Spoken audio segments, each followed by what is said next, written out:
Hi, I'm Brent Stafford, and this is RegWatch by regulatorwatch.com. A tectonic shift is underway in the U.S. nicotine market. In 2025, Goldman Sachs predicts that for the first time ever, safer nicotine products will surpass cigarettes in volume sold. It's a milestone that could mark the beginning of the end for smoking. This unprecedented turning point should be a cause for celebration, but instead, silence. No fanfare from regulators, no headlines from tobacco control, just business as usual, bans, moral panic, and an ongoing war on vaping. Why is the biggest success story in tobacco control being ignored? Joining us to help answer that question is Dr. Derek Yach, a major figure in global public health. Dr. Yach is best known for his leadership in tobacco control and harm reduction. He served as Executive Director for Non-Communicable Diseases and Mental Health at the World Health Organization, where he was instrumental in the development of the WHO Framework Convention on Tobacco Control, the first global treaty aimed at reducing tobacco-related disease and death. Dr. Yach, thanks for coming back on RegWatch. Great to be with you, Brent. So let's start with the biggest story not being told. According to Goldman Sachs, as we mentioned, in 2025, safer nicotine products will surpass combustible cigarettes in the U.S. by volume. What does this signal to you? I think it's a total vindication for those who believed that it was possible to see combustible cigarettes be destined to the waste paper basket. 10 years ago, when Bonnie Herzog first made the prediction that we were likely to see a significant transformation across the industry driven by tobacco harm reduction, many people yawned and just didn't believe her. Well, she's the one now actually reminding us that she was right. Philip Morris International was right. VAT was right. All the companies that bet big time by investing billions of dollars into a sector that didn't exist, they were right. The ones who were wrong were the World Health Organization and many of the nonprofits and NGOs who've really bet on this actually crumbling fast and disappearing so we can get back to the usual work of fighting against cigarettes. So no doubt then we're witnessing one of the most extraordinary shifts in consumer behavior, are we not? A huge shift. I've worked in global public health for far too long and always look at what are the big mega trends, both driving death and disease, but also on the positive side, what are the interventions that have the biggest bang for their buck? The so-called best buys, as WHO likes to call them. And there is nothing that we have in our public health armamentarium that comes close to producing the decline in smoking that we're seeing from tobacco harm reduction, and which will no doubt over the next 2 decades or so translate into steady declines in death rates of cancer, cardiovascular disease, respiratory disease, and a wide range of other conditions linked to smoking, including even tuberculosis. Dr. Yach, another major standout is the growth in adult vapers in the U.S.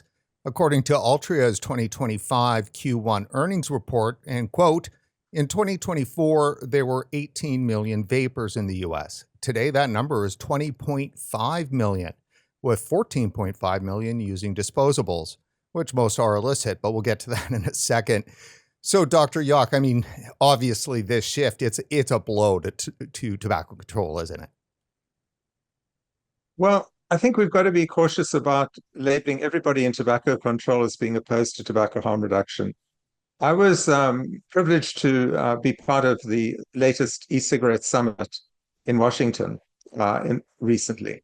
And what was striking was that Ken Warner, one of our really most well-known economists, who for 40 years has been trying to look at how we can end smoking, gave an outstanding presentation using some of the data that you cite, showing that Altria's key product, Marlboro, is in decline and has been for a few years. Philip Morris's nicotine pouch, Zyn, is in its ascendancy. So are vapes, and I suspect so will be heated tobacco products. And we're seeing a rate of decline in smoking over the last few years that is totally unprecedented. moving from 1 or 2% in the purely WHO type of approach to 7, 8% in the last few years. This is a decline in smoking to probably close to 10% annual decline in smoking. And this is not the only country we're seeing this phenomenon. Let's be clear. It started probably fastest in Japan with heated tobacco products, where half the male smokers are now using heated tobacco products or have completely quit. We can turn to the UK or to Sweden, places where that's either the vape or snus or a nicotine pouch, or other parts of Eastern Central Europe, where it's also driven by heated tobacco products, or even to some low-income countries like Pakistan, where we're starting to see very toxic oral tobacco products being displaced by nicotine pouches. This is a growing global movement where maybe 120, maybe 130 million people out of the 1.2, 1.3 billion smokers are making a shift and voting because they want to have a healthier, longer life. No, you're obviously right when you say that there are, people from public health, from tobacco control that believe in tobacco harm reduction. Like you, we have them on our show all the time. Yet, though, the regulators don't seem to have adopted this yet. Campaign for Tobacco-Free Kids, Truth Initiative, Bloomberg Philanthropies, the WHO, they don't seem to buy in. In fact, indeed, they seem to almost be working to prevent smokers from switching to safer nicotine products. Or am I being diskind here?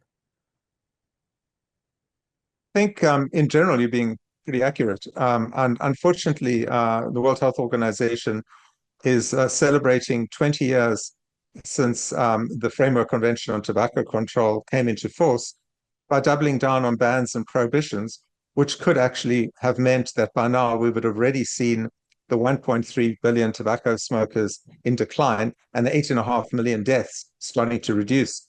I think, again, not all the regulators are going in the wrong direction. I think if you think of the British MHRA, the British regulators are generally being very supportive of getting vapes into the hands of some of the most vulnerable people in the country, whether it's in psychiatric institution, among the homeless, the poor. In this country, despite all the warts, the FDA has actually delivered a wide range of products authorized for the market under this important line, which says appropriate for the protection of public health. So if the FDA is able to decide based on the science that balancing the fear of kids starting versus the benefit to adults, that something's appropriate for the protection of public health, presumably that applies worldwide. And one would hope that the FDA in future will actually share their results and their data with the World Health Organization so that they can actually take account of where the science is going and where the world's leading, most sophisticated regulatory body has already made decisions. Okay. So are you then saying the FDA has been successful in the amount of products that they've approved? And I know approved isn't the right word, but that's really what it is. It's an approval. So, I mean, there's like 23 products on the market when it comes to the vaping side. I mean, there's really no flavors except for one menthol product. A lot of the products are pretty much outdated devices, and you've got millions and millions of Americans using unapproved disposable devices and all of those traditional devices that were on the market before the disposables. When we look at it, it's a mess, and FDA really hasn't been, open to these products. Yeah, no, I think when it can be a mess, and at the same time, they can have done some things right.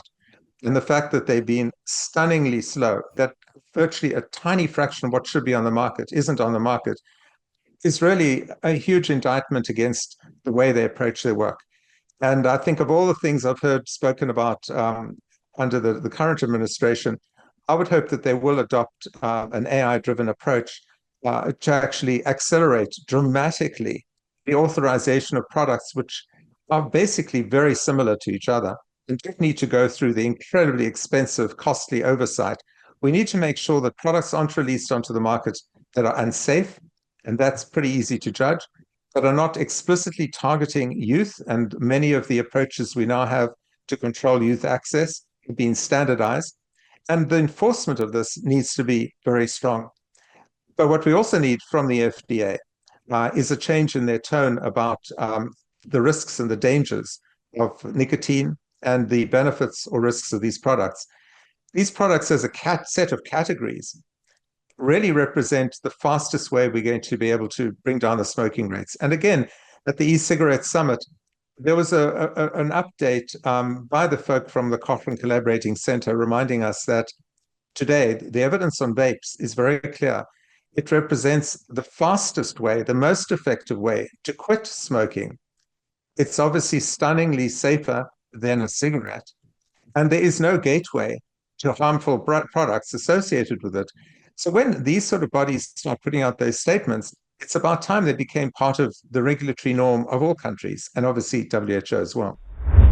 Now, there seems to be kind of a force field around this information. It doesn't really get out to the media.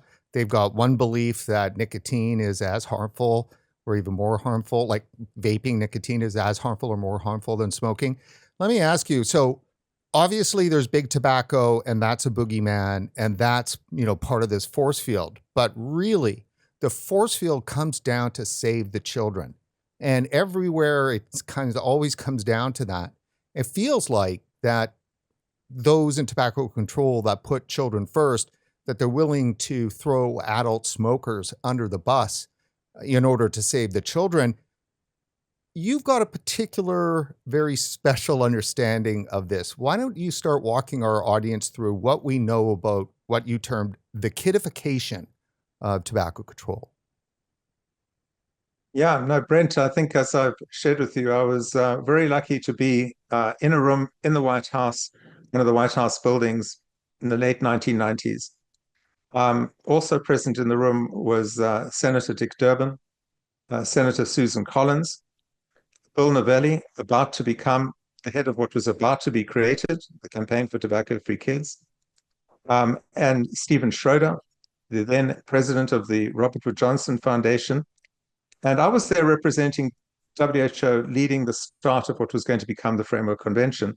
And we were invited to any major meetings. This was seen as a kind of major meeting because what was really being discussed quite openly was how does the US catch up with so many other developed countries where they were seeing substantial progress on addressing smoking.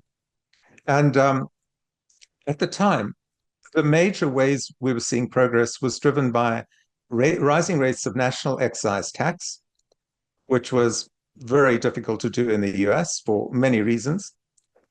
Secondly, total bans on advertising and marketing, which were impossible to do given First Amendment protection. And thirdly, very bold warnings, which are also going to be very difficult to do. Many of the other measures, education, more information, were shown by then to be pretty weak if you didn't have the stronger regulatory actions.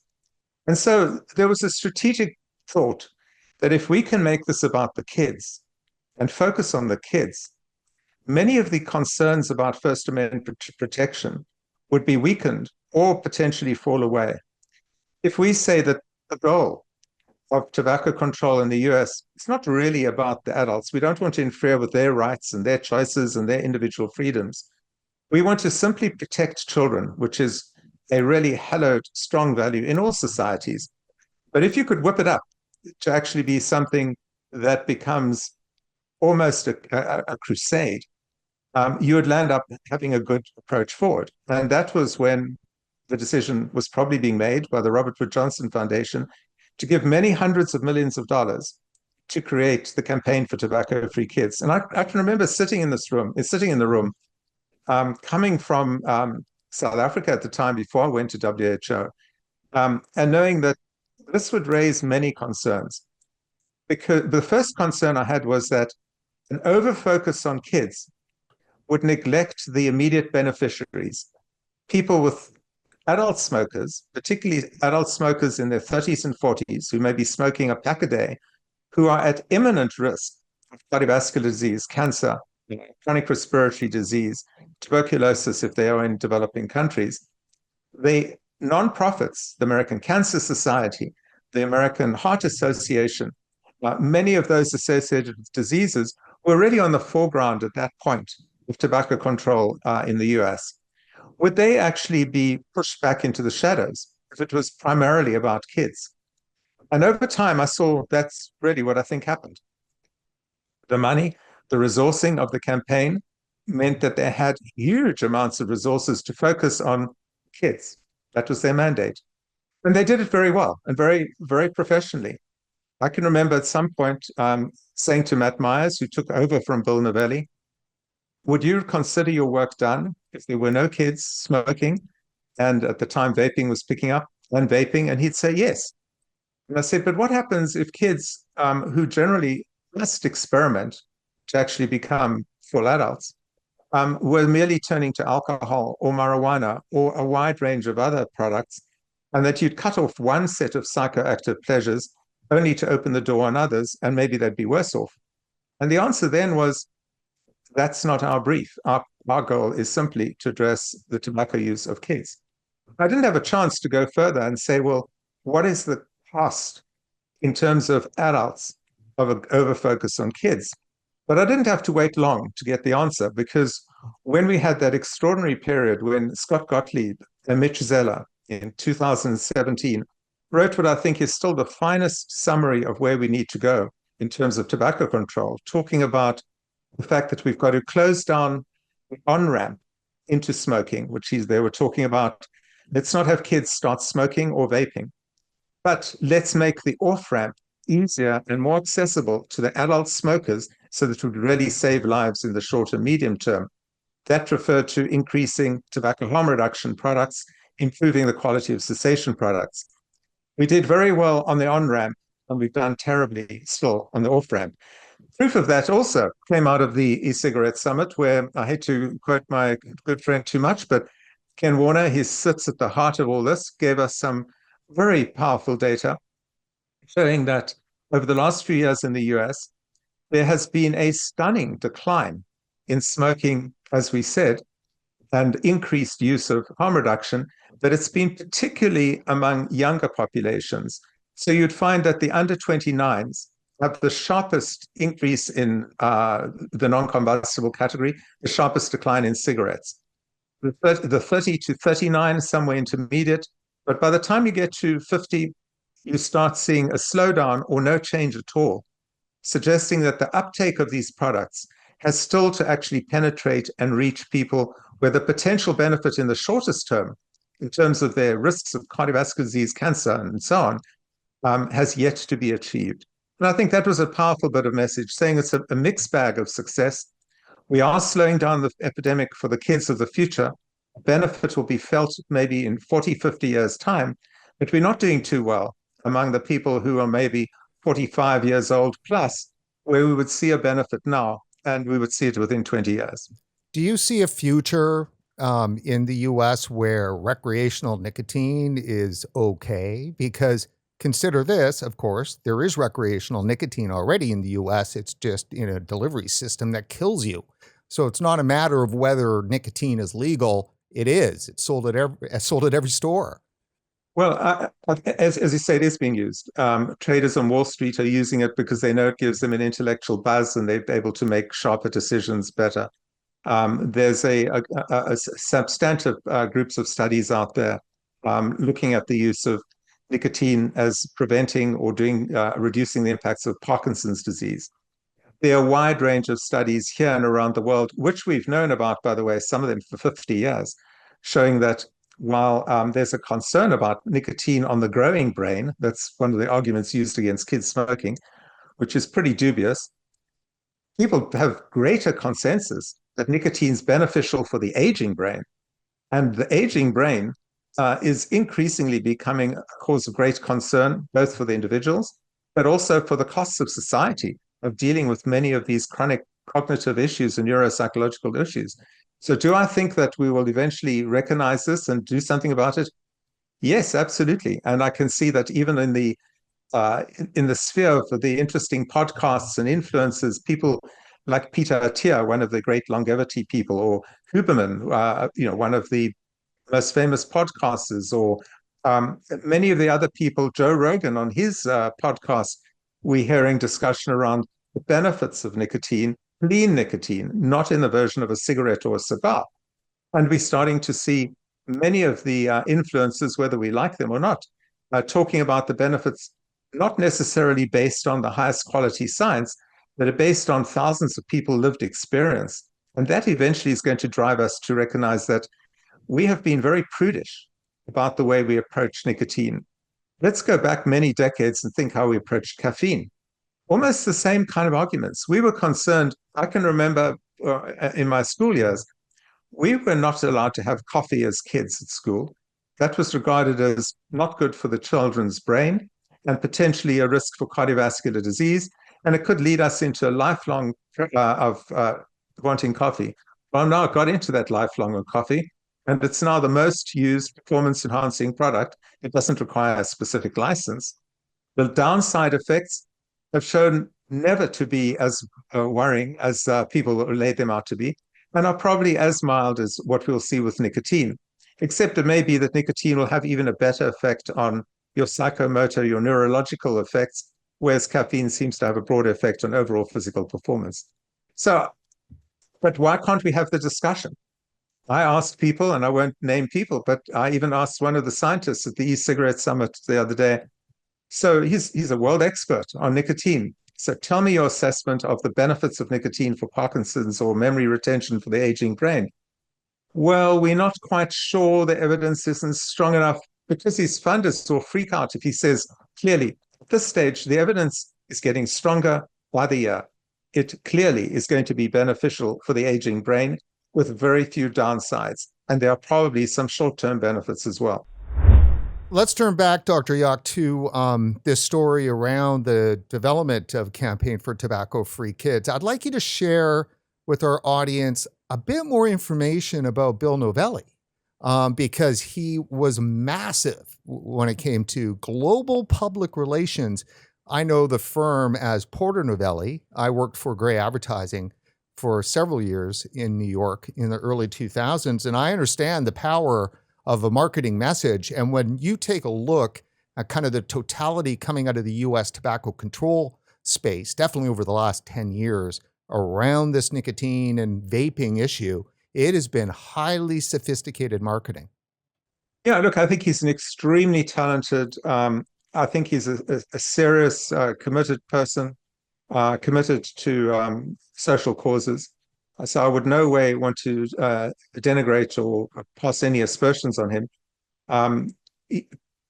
But his background is marketing. And at Porter Novelli, he really zoned the way we need to go about behavior change.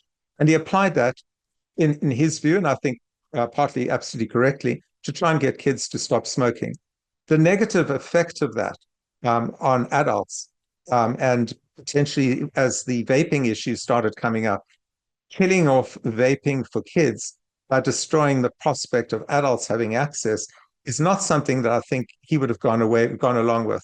And by the time that became an issue, he'd actually moved on. And remember, he went on to become the CEO of AARP, and played a very strong role in addressing aging. And he's now Professor Emeritus at Georgetown, I'm sure providing a lot of strategic guidance. The other interesting thing about him and Matt Myers during those years was that they were very much involved in engaging the tobacco industry in some of the efforts around the Master Settlement Agreement. And anybody who reads his book or reads some of the books of Mike Perchuk at the time, you'll see that they were lambasted by the public health community for even talking to the tobacco industry. And I think that that scarred particularly Matt Myers many years later. And that probably contributed to him putting more energy into saying the reason we're not making progress in adult smoking is due to industry interference. We need no contact than he would have if he hadn't had that enormous impact of the public health community coming down on him. So the cancelers were canceled. Yeah, they were canceled. And then their response was, oops, we better not do that again. Let's double down and demonize the industry, make sure we never talk to them, which was something, mea culpa, I was very much part of during the 90s and the early period of the development of the Framework Convention. Remember, we ran what is still the only United Nations inquiry into an industry, showing in documentary forms how the tobacco industry subverted the public policy of the World Health Organization through their own documents, their own work. But times change. And we didn't build in the factor that by the time the Framework Convention was being developed, the laboratory scientists inside the tobacco industry, people like Honlik sitting in China, were starting to innovate at a very high level about how we can actually have reduced risk products. And a lot of it was already out there in the form of snus, which we'd had on the market for 40, 50 years, but we're not willing to look at the evidence. So in retrospect, needs to look back, 25 years plus and recognize that Matt Myers and Bill Novelli at the time were extremely courageous in actually trying to find a way to have a discussion with an industry that was very much involved in subverting public policy. They believed that we could find a way to actually temper that and make sure that we got onto a better legislative and regulatory wicket. But of course, there was no evidence at the time that they had decent tobacco harm reduction products. That had to wait, even though there were hints of it around that period. So let's, fast forward to today. You've got PMI. It's got almost 42% of their revenue is coming from safer nicotine products. I think BAT is just a bit over 25%. Feel free to correct these numbers. So, I mean, we have industry has moved. They've invested billions. Their products are decent, if you've tried them. And their science apparently is outstanding. It's so good that the FDA happily uses it to approve products for the U.S. marketplace. Yet you can't buy a cup of coffee with a industry scientist without getting kicked out of the WHO and so forth. Yeah, it's not just a shame, but it's hampering progress. There's no other field where we see the level of hostility between scientists in the public sector and the private sector. Where if you take, for example, the tobacco industry, and I think we must remember that you mentioned Philip Morris and BAT and Altria and so on, but they also are very large standalone vape companies who never started with tobacco and they went straight to vape. Smoortech in Shenzhen, China, or Heaven Gift also in China. A wide range of the smaller nicotine pouch company, the independents, some very small, like Stingfree, which seems to have cracked the problems of burning nicotine pouches in the mouth. All of these folk are supported by science, whether they are toxicologists or laboratory scientists, increasingly behavioral scientists, economists who come out of the pharmaceutical industry. I've been struck by, in China, many of the scientists in the Shenzhen area have all got their primary degree from the US, not just from any university. They tend to go for the universities with the most rigorous scientific capabilities. And then they happen to go and work in a vape company, a nicotine pouch company, or tobacco company. And what is driving their passion? It's not just another salary. Many of them will tell you the reason they're working in those companies is because they know a relative who died of cancer, or they have somebody in their family who smoked and they never want to see people having to go down that route. I can't tell you how many stories I've had, and I'm quite open about it. I'll visit every single factory I possibly could and meet all the scientists, whether it's PMI, BAT, many of the companies in China around the world. And every time I go, I'm struck by their genuine personal desire to do the right thing. And they blocked, not just talking, but they can't publish in the journals. Many journals have banned the publications of scientists from the industry. The British Medical Journal and the journals it controls is probably the worst offender of all of them. They can't participate fully in conferences. So how can you have a world conference on something and ban the most productive and outstanding scientists from actually attending? The Society for Research on Nicotine and Tobacco has excluded their participation and they're not listened to. Again, I must say there was a glimmer of hope at the e-cigarette meeting in Washington just recently when the person giving the closing address, Robin Mermelston, I'm sure would not be unhappy to hear that I quote her because she said it last year as well. She said the time has come to have tobacco industry scientists in the room of SR&T, not just to respond, but to have a decent dialogue, because that's the only way we make progress in science. Yes, you'll have disagreements.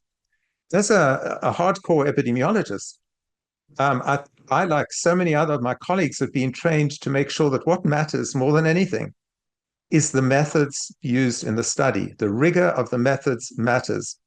And if you can agree on the methods, and if you agree that they're sound, it should be irrelevant where your money or your payment comes from if you're talking about the results of a study which is methodologically sound. That's how we will make progress. And remember, industry's got much deeper pockets, particularly at this time, with massive cuts to the NIH. I really do worry what's going to happen to some of these top scientists or some top universities who may now struggle to continue their work. Should we find a way of them engaging directly with the tobacco industry? As you know, when I started the Foundation for a Smoke-Free World, it was exactly for this rationale of the need to have a higher pool of funding for scientists who want to engage in tobacco harm reduction. I think that need has suddenly gone up several steps. And I would hope many of the companies will actually say, now we need to reinvest even more in independent foundations to support harm reduction research, given that the government has cut back so dramatically. But you need buy-in, don't you, though, already, beforehand from WHO and all of the chattering class, tobacco control scientists out there. Everybody needs to agree on the methodology. Otherwise, you can make that investment and end up being where you are today. And that's like not invited to present. Yeah, so I hosted a meeting at the Harvard Club in New York last September, where I had a number of the scientists from the tobacco industry and a number of colleagues from the public health community, and they agreed, provided we stuck to the Chatham House rule. But I can certainly say what was discussed, and top of the agenda was just one question. Is it important for the tobacco industry scientists and the public health scientists to agree on the methodological criteria of long-term studies to assess the effects, positive or negative, of tobacco harm reduction products? And the answer was overwhelmingly on both sides. Yes, of course it is, for exactly the reasons you mentioned, Brent.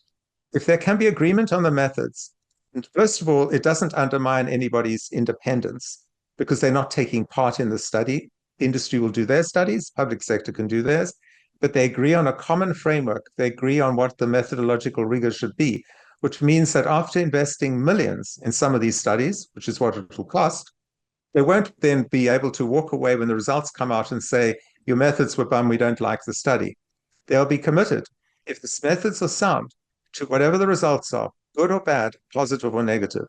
And I thought that was a really important step forward in the meeting at the Harvard Club. We're thinking, should we be redoing it again this year?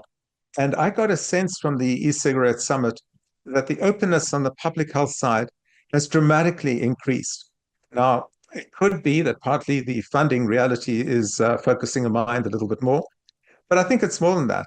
I think it's a frustration that you're seeing so many people posing the quality of science that we need to answer some of these basic questions.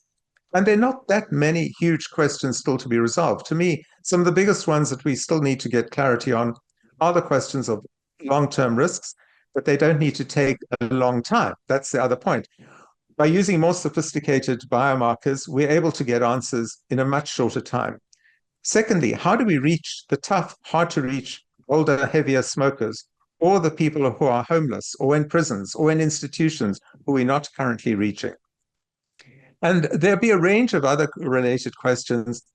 For example, one of the ones that is really top of my mind for priority is we've really done very well in being able to answer the question, are vapes better than nicotine replacement therapy in terms of reducing cessation?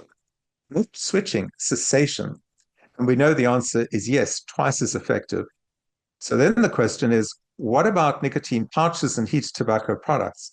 And while there are a number of studies out there, we don't yet have the body of evidence, the size and weight that we have for vapes. We need that because I would suspect that for nicotine pouches, we will see very similar results, maybe even better. And the implications of that are huge because once you say that the product actually is going to be more effective than nicotine replacement therapy, you would want physicians to get behind it. And the price of nicotine pouches is going to be much more affordable than the more complex vapes and heated tobacco products. So this could very well be a solution to the large masses of smokers and tobacco users, particularly present in low middle income countries.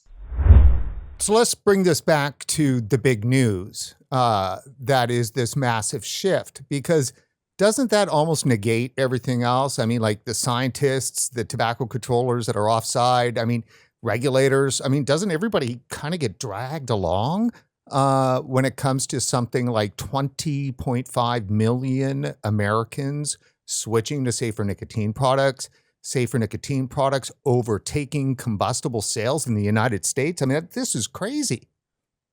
Look, I think it's an extraordinary milestone, but it's still, I think our ambition is still too low. Look at the reality. We're sitting at what, 28, 30 million tobacco users in this country. As I said, the rate of decline among the 40, 45 plus is still abysmally low. The people with depression will have an even lower decline. Around the world, remember, only 4% of all the smokers in the world live in the US. 96% live elsewhere. And in countries where the smoking rate in men may exceed 50, 60%, Indonesia, Jordan, many other countries, China, 50%. The challenges are massive. So the progress we're seeing here is important. And I think one should reflect back to the fact that two countries which are doing strikingly well, the US and the UK, were also the first countries where we landed up seeing serious reports on the negative impacts of cigarettes all those years ago. 1962, it was the Royal College of Physicians report that led the world saying smoking kills. 2 years later, the US Surgeon General report. The good news is that the Royal College has put out updated reports showing the benefits of vapes. They haven't extended it yet to nicotine pouches and heated tobacco products. The new Surgeon General here is still being announced. I would hope that a Surgeon General report in the US in 2026 would actually come out very clearly and say this represents one of our biggest opportunities to save the lives of middle-aged Americans at the lowest possible cost.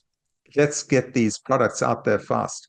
And then, of course, for the rest of the world, we still have a huge lag.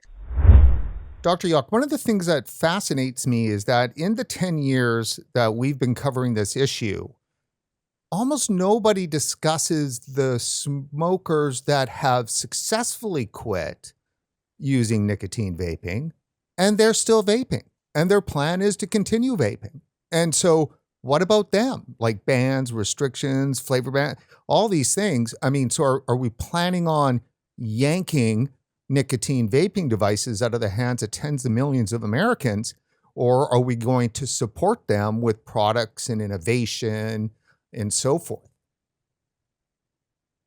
Yeah, I mean, let's go back to nicotine replacement therapy, which has been on the market, 40 years, 45 years, the patch, the gum.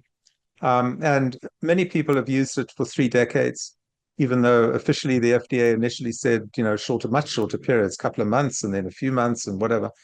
But the reality is the real lived experience of many people is that they have been chewing their nicotine gum for decades. And they ask the question, should I continue doing it? And the answer for physicians should be, there is no serious added risk. And how do you prove that? Very simple. All of those products are subject to the FDA post-marketing surveillance. You can go to the FDA website and look at the adverse effects website, and you tell me what they find. Are there horrific effects of people using nicotine over the years? No, they're not. I've looked at the websites.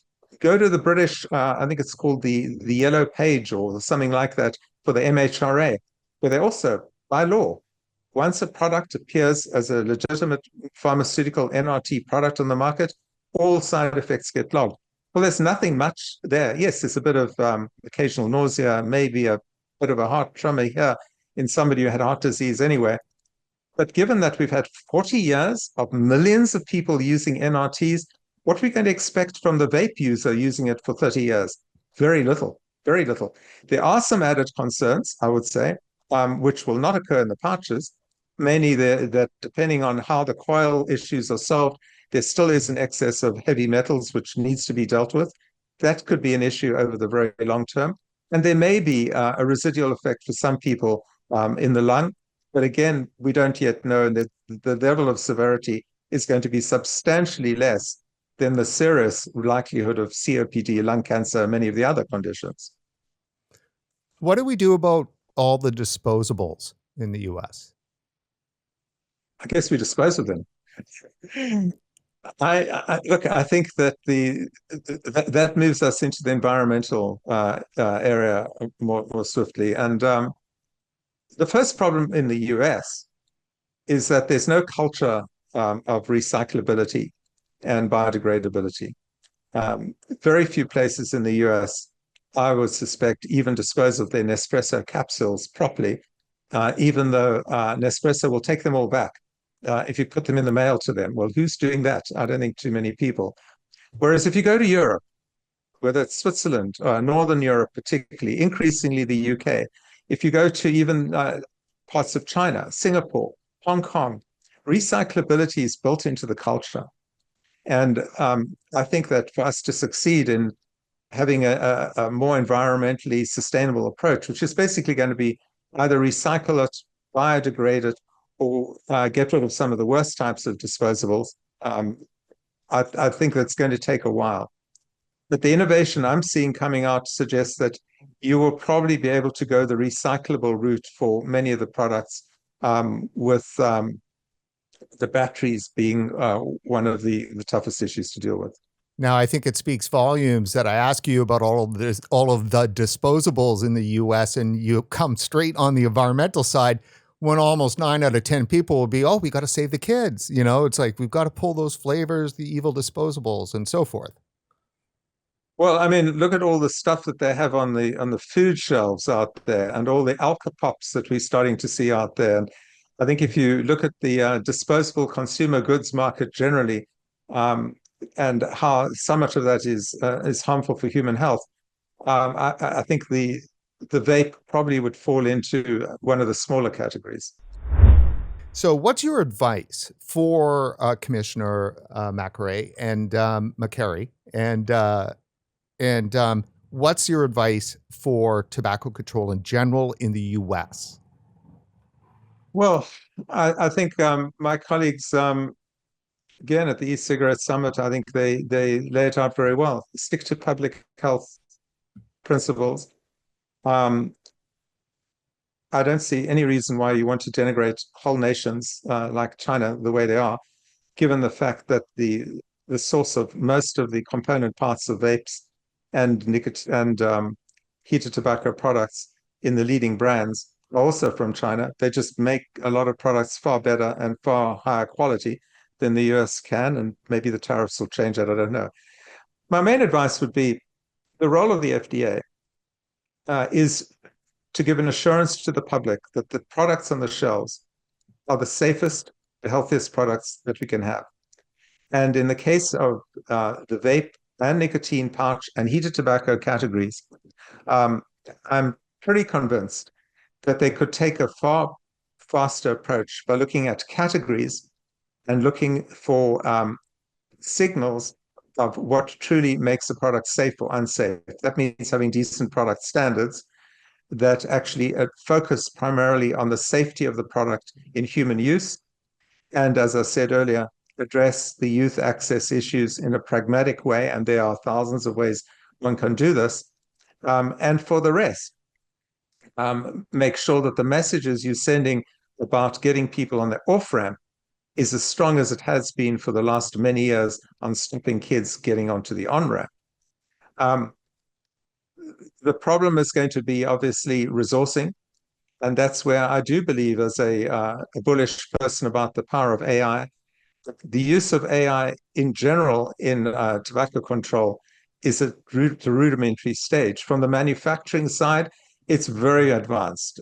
You can be sure that all the products being used and being developed in China are being developed in the most sophisticated AI automated systems with inbuilt quality control at a level you could probably never even imagine.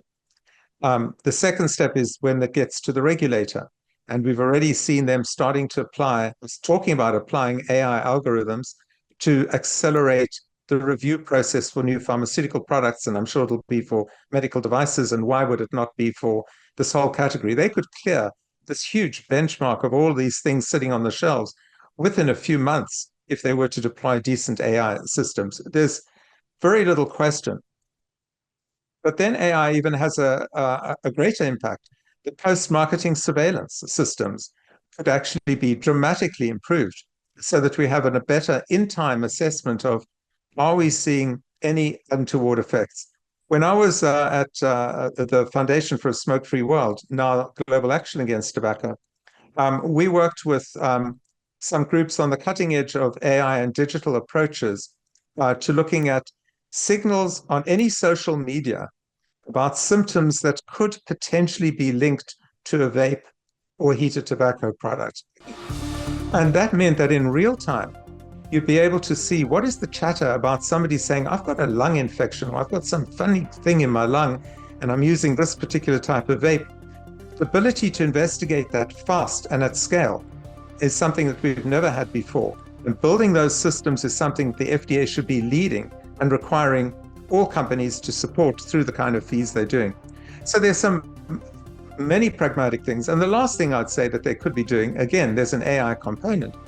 They need to pick up the ability to make sure that disinformation is killed off fast on the internet, and that correct information, that nicotine does not cause cancer, that all of these products are substantially lower in risk to cigarettes, which is something they're authorizing in their appropriate protection of public health.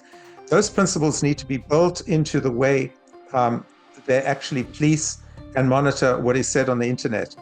And they need to stop then putting out these scary stories about worms in the brain and all sorts of weird things that they and CDC have been doing over the last few years.